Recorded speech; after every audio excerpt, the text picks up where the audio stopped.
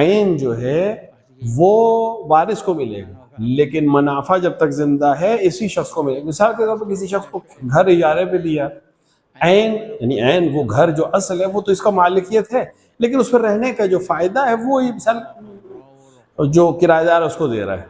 इसी तरह अगर किसी को ताउम्र दिया है इस तरह से कि अगर कहा मैं जब तक तुम जिंदा हो यहाँ रह सकते हो,